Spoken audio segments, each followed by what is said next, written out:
Zvicra më mësoi të lulëzoj, Kosova më kujton kush jam. Teuta Kryeziu, këshilltari për familjen dhe integrimin dhe zëri fuqishëm i gruas shqiptare në diasporë, e përshkroi këtë ditë si një përqafim të padukshëm mes dy botëve të saj. Zvicra më ka dhënë mundësinë të rritem si profesioniste, si nën, si grua e angazhuar, por Kosova më kujton gjithmonë kush jam dhe nga vij. Sot ndjeva për herë të parë se këto dy dashuri bashkëjetojnë me dinjitetin. Prania e presidentes Osmani ishte si edhe përulësia e saj, më përfaqësoi jo vetëm si qytetare, por edhe si grua shqiptare që nuk ka hequr dorën nga rrënjët e veta.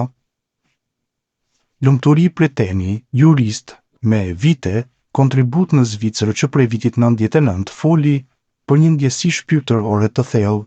Mu duk se një pjesë e artë e Kosovës erdhi për të bekuar popullatën kosovare në Zvicër.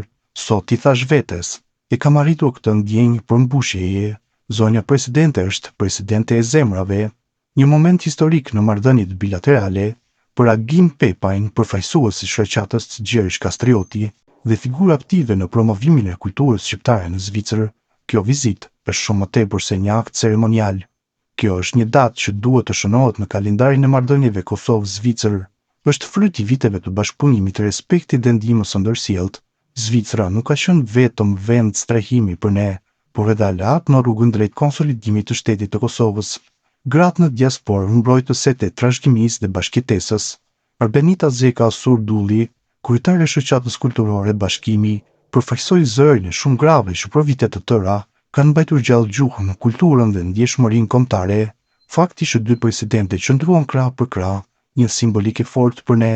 Ne gratë në diasporë kemi punuar për të ruajtur gjuhën, identitetin dhe për të ushqyer ndjenjën e përkatësisë te fëmijët tanë.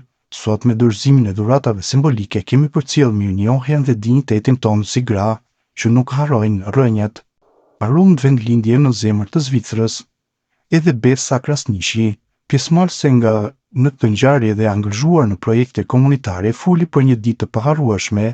Ishte një ditë që e kisha ndoruar të shoh shtetin tënd të përfaqësuar me dinjitet në një vend si Zvicra, të sjellë aromë vendlindje, mall të zbutur dhe një lot gëzimi. Presidenti Osmani me thjeshtësinë dhe forcën e brendshme na përfaqësoi si kombë, si gra dhe si diasporë. Këtë ditë përbën më shumë se një pikë në agjendën diplomatike, ajo është një faqe e re në historinë e lidhjeve mes shqiptarëve dhe Zvicrës. Në një vend ku integrimi nuk është vetëm fjalë, por realiteti i jetuar, shqiptarët kanë ndërtuar komunitete të forta, kanë ruajtur identitetin dhe njëkohësisht kanë kontribuar në zhvillimin e shoqërisë ku jetojmë. Albinfo, si platformë që dokumenton jetën, zërin dhe përvojat e diasporës shqiptare, do të vazhdojë të sjellë rrëfime si ky, sepse historia e diasporës është historia e kombit dhe zemra e saj rre fort mes dy flamujve.